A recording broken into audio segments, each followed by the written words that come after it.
సంక్షేమం అభివృద్ధి రెండు బ్యాలెన్స్ చేసి భారతదేశమే ఒక బలమైన శక్తిగా తీర్చిదిద్దిన వ్యక్తి మోడీ గారు.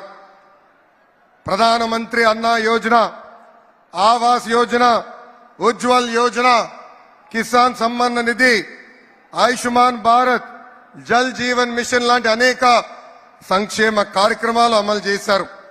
సంక్షేమంతో పాటు దేశాన్ని బలమైన ఆర్థిక శక్తిగా మార్చేదానికి make in India, startup India, skill India, digital India, Bharatmala లాంటి అనేక అభివృద్ధి కార్యక్రమాలు కూడా చేశారు మోడీ గారు. వికసిత్ భారత్ మోడీ గారి కళ, వికసిత్ ఆంధ్రప్రదేశ్ చంద్రబాబు గారు మరియు పవన్ అన్న కళ. 2014లో రాష్ట్ర విభజన జరిగింది. కుర్చీ టేబుల్ ఎక్కడుందో వెతుక్కునే దానికి 6 నెలలు పట్టింది. చంద్రబాబు గారికి ఉన్న అనుభవం, విజన్తో లోటు బడ్జెట్ అధిగమించి సంక్షేమ అభివృద్ధి కార్యక్రమాలు మనం సాధించుకున్నాం. అమరావతి నిర్మాణం పనులు మనం ప్రారంభించుకున్నాం. ఒకే రాజధాని అభివృద్ధి వికేంద్రీకరణ అనేది చేసి చూపించాం.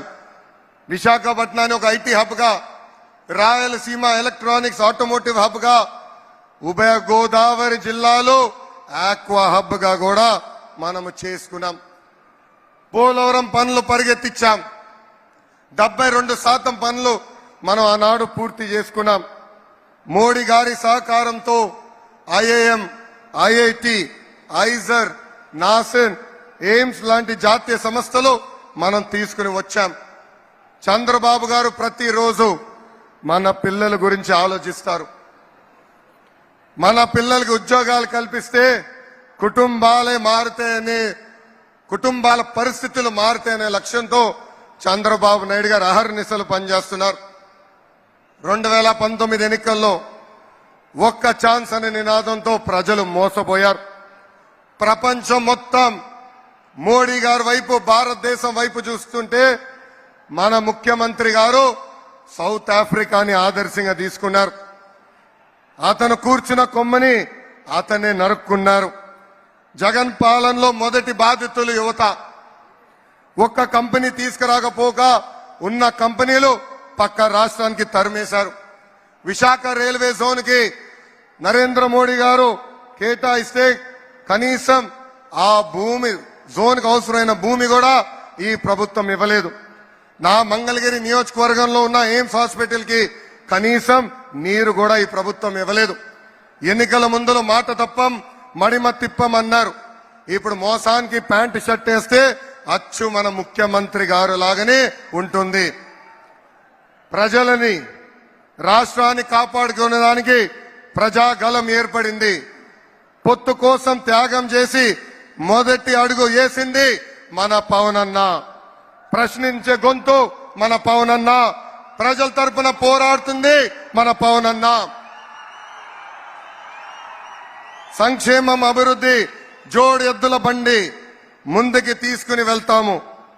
Shri Narendra Modiji I had undertaken a padayatra across the state for 226 days, covering 3,132 kilometers, sir. And I would like to place a few issues that the youth of Andhra are facing in front of you. Parents have educated their children, and when time came for them to get a job, they are having to go to other states. That is why we have taken a target to create 20 lakh jobs in the state of Andhra Pradesh over the next 5 years. Prevalence and easy access to ganja and drugs has destroyed a generation of youth in Andhra Pradesh. It's the dream of the people of Andhra Pradesh to complete Polavaram, which is the heart of our state. Sir, I admire your statement. Compete as a state and grow as a nation. Andhra Pradesh will compete with other states. We will be part of your journey to create a $5 trillion economy. We seek your continued support in this journey. फिर एक बार मोदी सरकार, अब की बार 400 पर. People of Andhra Pradesh will be part of your 400 seats target, sir.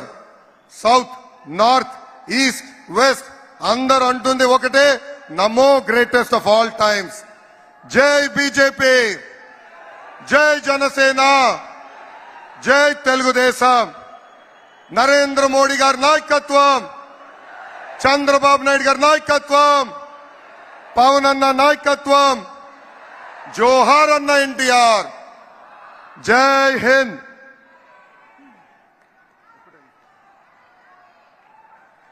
Lokesh Babu గారికి ధన్యవాదాలు.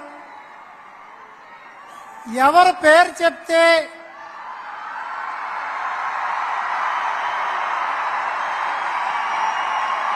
యువతలో